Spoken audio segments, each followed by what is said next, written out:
Hello everyone, मी सुबोध पाटील तुमचं सर्वांचं पुन्हा एकदा मनापासून स्वागत करतो माझ्या यूट्यूब चॅनलमध्ये. थंबनेल बघून तर तुम्हाला समजलंच असेल की आज आपण कुठे चाललो आणि आपला हा ब्लॉग कोणता असणार आहे. तरी पण मी तुम्हाला सांगतो, आज आपण चाललो गणपतीपुळे आणि आपली ही राईड असणार आहे खोपोली ते गणपतीपुळे. ॲक्च्युली पूर्ण कोकणच करणार आहे मी. गणपतीपुळेनंतर मग पुढे मालवणपर्यंत पण खाली जाणार आहे.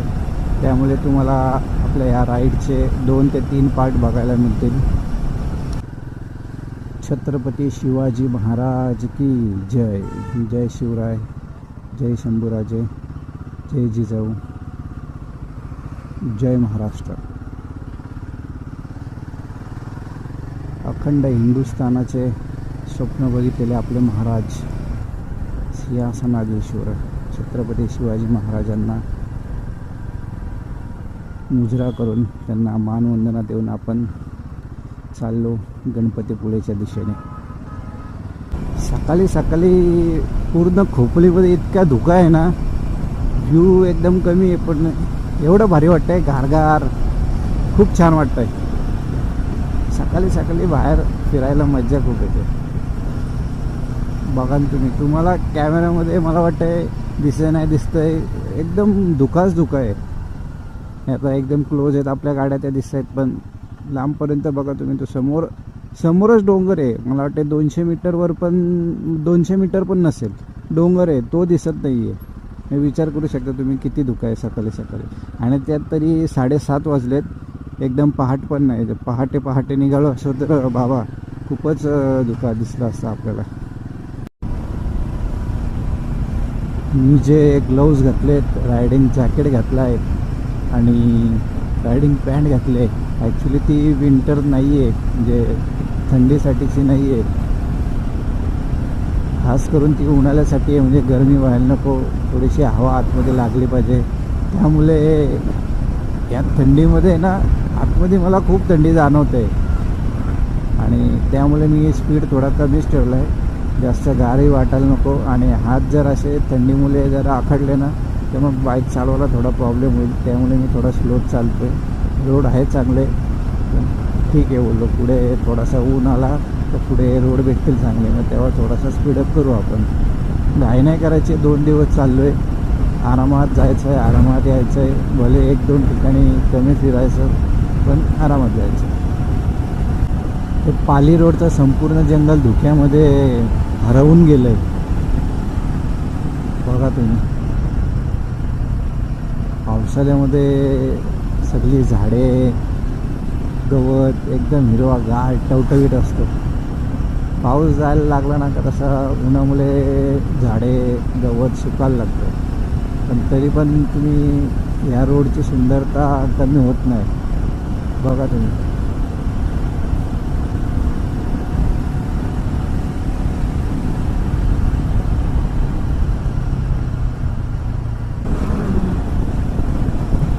सूर्यनारायणांचे दर्शन झालेले आहेत. ते पण बऱ्यापैकी आता म्हणजे धुक्यामधून बाहेर आलेले आहेत.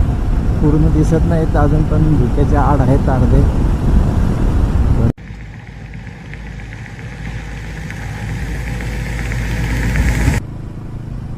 गणपती बाप्पा मोरया.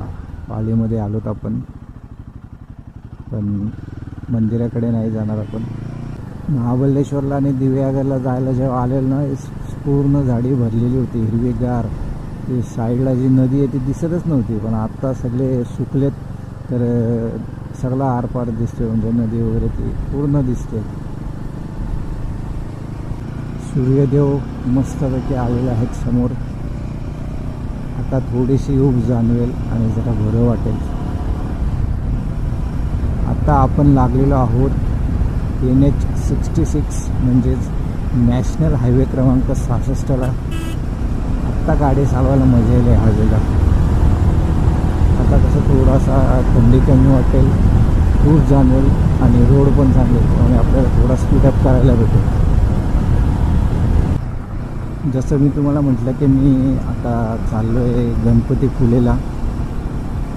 ॲक्च्युली असा प्लॅन नव्हता माझा, प्लॅन दुसराच होता की खोपोलीवरून मी जाणार तापोला आणि तापोला करून मग जाणार तिकडून गणपतीपुलेला.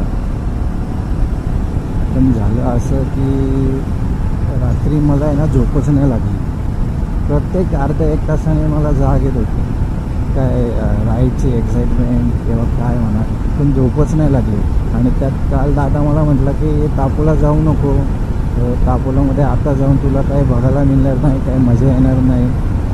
त्यामुळे मग सकाळी उठलो मी, झोप झाली नव्हती, त्यामुळे मी विचार केला की चला थोडा उशिरा निघूयात, झोप पूर्ण झाली पाहिजे. त्यामुळे मी 1-1.5 तास अजून आराम केला आणि उठल्यानंतर मी सडनली प्लॅन चेंज केला की चला तापोला नको जायला, कारण उशिरा निघणार होत तर तापोला करून मग गणपतीपुळे जायला होणार नाही, खूप उशीर होईल.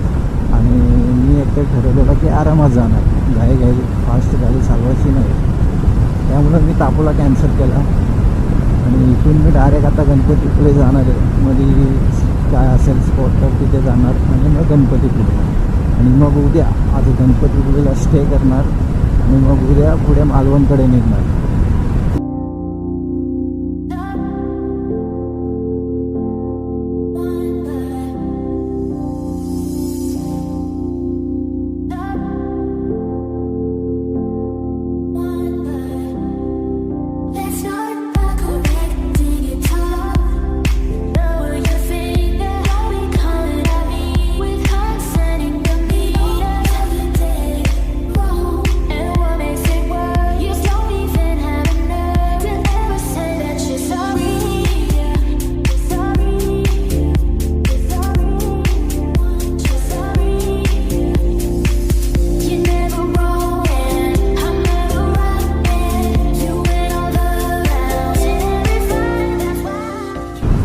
हे रोड ज्या प्रकारे बनवलेत ना, म्हणजे रोड बनवून ज्या अशा लाईन वगैरे मारल्यात ना, कटिंग केली असेल ती मशीनद्वारे, ते असं वाटतं की कॉन्क्रीटच्या चादरी वापरल्यात.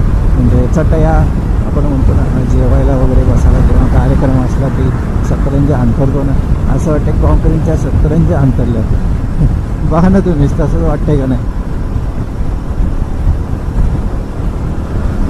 मानगावमध्ये आलोत आता. खोपोलीवरून गणपतीपुळे हा अंतर 295 ते 300 किलोमीटर आहे. आणि त्यात आपण मध्ये एका दुसरा स्पॉट आपल्याला दिसला किंवा आपण बघू नंतर मॅपमध्ये, तर 300 ते 310 किलोमीटर अंतर आज आपण कवर करणार आहोत.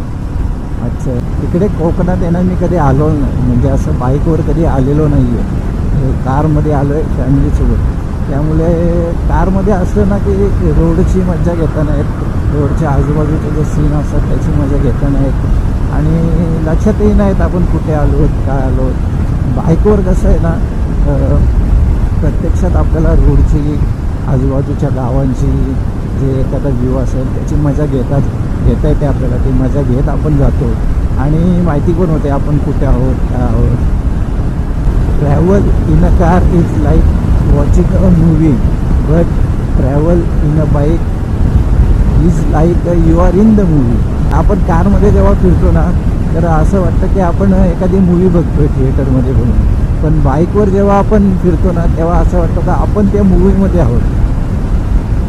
हे माझे वाक्य नाही आहे, इंस्टाला मी एक मला वाटतं रील बघितली का मीम बघितला, त्याच्यामध्ये होतं आहे. मला असं वाटलं की मी चुकलो का काय, ते फ्लायओव्हरच्या खालून जायचं होतं असं वाटलं मला. त्यामुळे थांबून मी जरा व्यवस्थित मॅप चेक केला. नाही, बरोबर होतं, आपण फ्लायओव्हरला घेऊनच जायचं. अरे बाबा, बॅग कशी लावली त्याने, त्याचा पट्टा कारमध्ये अडकला ना, दोघे पडतील. मला बघतच नाही रे, लगेज वगैरे आपण तो जर थोडा ठीक आहे ना. मागं अजून एक मोठी बॅग येते ती पाठण्यावर लावायची, छोटी बॅग पुढच्या ड्रायव्हरने जर घेतली तर काय होणार आहे. तो पट्टा उडतोय, कारमध्ये अडकला तर दोघे पडणार आहे. तो भाई पण काय कमीपणा घेत नाही. मी तर 450 चालून त्याच्या मागं आहे, तो 125 cc घेऊन मला ओव्हरटेक करून जातोय. तो डेंजर आहे ड्रायव्हर. इकडचे रोड बाकी जबरदस्त बनवले, हे खड्डा नाही आहे रोडवरती. त्यात मग आणायला लागेल हा. कोकणात जाण्यासाठी इतके जबरदस्त रोड बनवले. हां, मध्ये मांदा वगैरे तिकडे रोडचं काम चालू आहे, त्यामुळे तिकडे आहे थोडा प्रॉब्लेम होतो. पण इकडे पुढे मी आता एवढा चालतो आहे ना, एक नंबर रोड बनवले, जबरदस्त म्हणजे स्मूथ आहेत रोड. आपल्या इकडे जे कॉन्क्रीटचे रोड आहेत असे बाउन्स होतात, इकडे नाही होते. तर तुम्ही बघाल, तुम्ही अजिबात बाउन्स होत नाही, एकदम पद्धतशीर परफेक्ट रोड, एक्सप्रेस लेवलचे रोड आहेत माझ्या मते. गंधारपाले लेणी बघा. हायवेलगतच असणाऱ्या गांधारपाले बौद्ध लेणी म्हणजेच महाड लेणी, ज्या की 30 छोट्या मोठ्या खोल्यांमध्ये विभागलेल्या अशा ह्या लेणी आहेत, त्या बघत आपण पुढे निघालो. महाड रायगड किल्ला आपल्या छत्रपती शिवाजी महाराजांचा रायगड किल्ला इकडे आहे. येणार आहे रायगड किल्ल्यावरती लवकरच, तो पण ब्लॉग तुम्हाला बघायला मिळेल. मंडणगड राईट साईडला, भोर लेफ्ट साईडला. आपण जाणार आहोत रत्नागिरी सरळ. Welcome to Chandwe Khurd fee plaza, Chandwe Khurd toll नाका. या कोल्हापूरमध्ये आलो तर आपण आता. पुढे बोगदा आहे.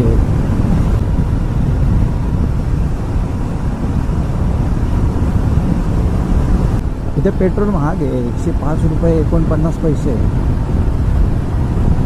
आपल्या इकडे 104 रुपये आणि वरती काहीतरी पैसे, 1 रुपयाने महाग आहे पेट्रोल तिथे. खेडमध्ये आहोत आपण आता, भोसले घाटात. नाश्ता केला आहे मी, छान अशी मिसळ खाल्ली आणि आता निघालो आपल्या डेस्टिनेशनवरती.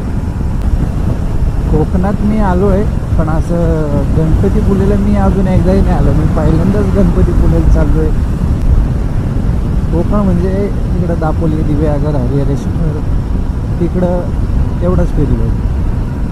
सकाळी थंडी खूप होती, त्याने थंडीने गारगार नको होत होता.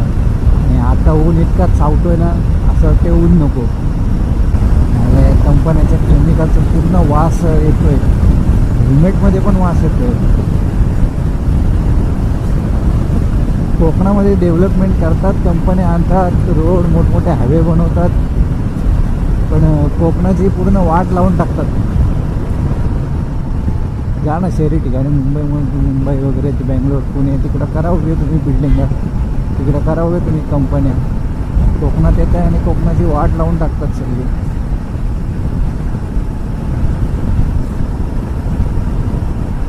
कंपनी उभ्या करता, नोकरी तयार होते, पण काय उपयोग त्या नोकरीचा जर आपण राहतो त्या ठिकाणी दूषित हवा, दूषित पाणी, पूर्ण जागा जर दूषित असेल तर तिथे त्या जागेचा फायदा काय.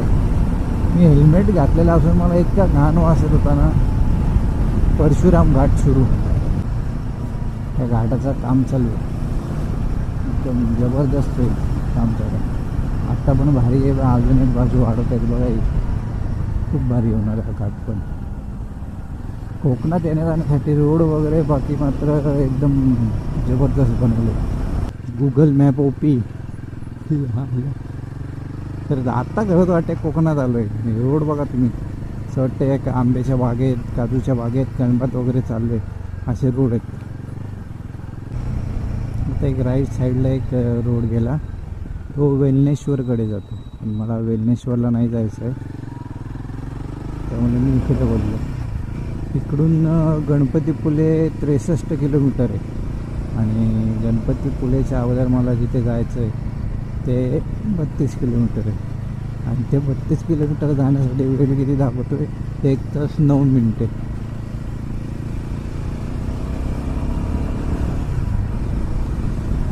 आता जरा मोठा आणि चांगला रोड आला आहे, आजूबाजूला हिरवी झाडं वगैरे पण आहेत आणि गाड्या पण आहेत रोडला. आबलोलीमध्ये मस्त एक एनर्जी ड्रिंक घेतली, जरा मस्त वाटते, गारगार, जरा पोटामध्ये गेलं फ्रेश वाटतोय. 5 मिनटं थांबलो तिथे, मॅपवरती बघितलं फेरीचं कसं काय टाईमचं, तर प्रत्येक अर्ध्या तासानंतर फेरी असते. तिथं बास अर्धा तास तिथं थांबेल पण मी बसून, त्यापेक्षा जास्त वेळ त्याला नसू दे, पण चढा. फेरीचा पण आनंद घेता येईल आपल्याला या आपल्या राईडमध्ये. आत्तापर्यंत आपण 240 किलोमीटर अंतर कवर केलं आहे आणि तोही नॉनस्टॉप म्हणजे नाश्ता करायला थांबलो आणि आधीमध्ये थोडासा मॅप वगैरे बघायला, रोड बघायला थांबलो, तेवढाच. बाकी आपण असं म्हणजे जास्त वेळ कुठे थांबलोच नाही. गाडी पण एकदम आरामात चालवत आलो आपण. सगळी लाल माती ना इकडे कोकणामध्ये, लाल माती. पावसाळ्यामध्ये सगळे रस्ते लाल होत असतील. जयगड तवसल फेरीची इथे पोचल्यानंतर आपल्याला समजलं की 10 मिनिटे अगोदरच फेरी निघाली, पण काही प्रॉब्लेम नाही. अर्ध्या तासानंतर परत दुसरी फेरी येणार आहे.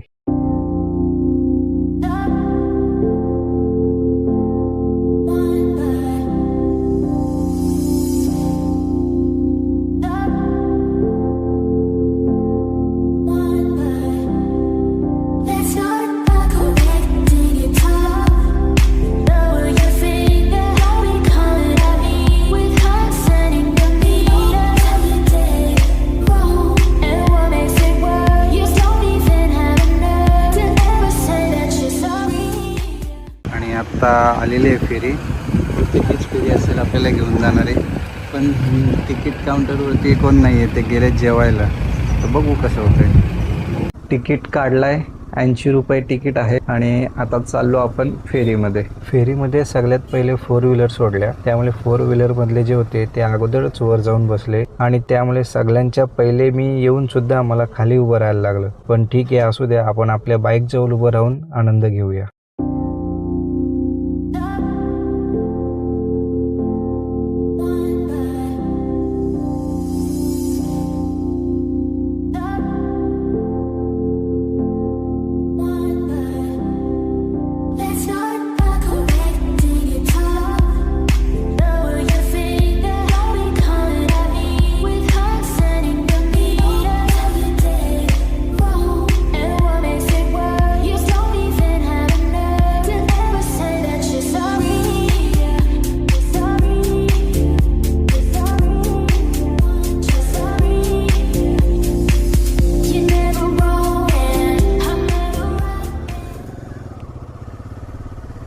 पाऊण तास फेरीची वाट बघितल्यानंतर 10 मिनिटामध्ये आपण इकडे पलीकडे पोचलो.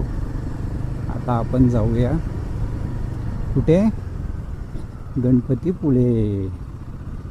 कोकण राईडला आलोत आणि फेरीचा अनुभव घेतला नाही, मग त्यात काय मजा नाही. त्यामुळे मग मी फेरीने आलो. एक 10 मिनिटाची फेरी होती, पण खूप सुंदर असा अनुभव देणारी होती. आणि आता इथून गणपतीपुळे फक्त एक 20 किलोमीटर अंतरावर आहे आणि तिथे पोहोचण्यासाठी अर्धा तास लागेल. 30 ते 35 मिनटे लागतील. तिथे म्हणजे गणपती मंदिराचे येते, पण तिथे पोचल्यानंतर पहिले रूम बघणार आहे आणि मग रूममध्ये गेल्यावर फ्रेश वगैरे होऊन आपलं काय सामान आहे ते ठेवणार आणि मग मंदिरात जाणार दर्शनासाठी.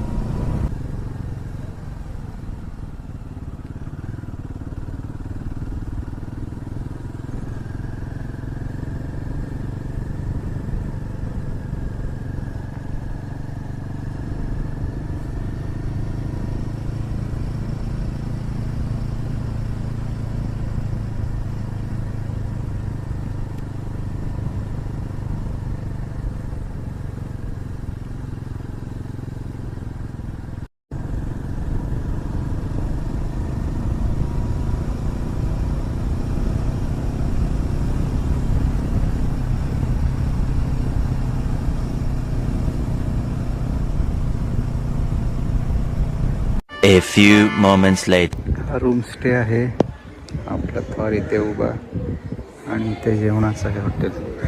ही अशी काहीशी आपली ही रूम आहे. मी आल्या सगळे गिअर्स काढलेत आणि फॅन खाली ठेवलेत. सगळ्या बॅटरी चार्जला लावल्यात.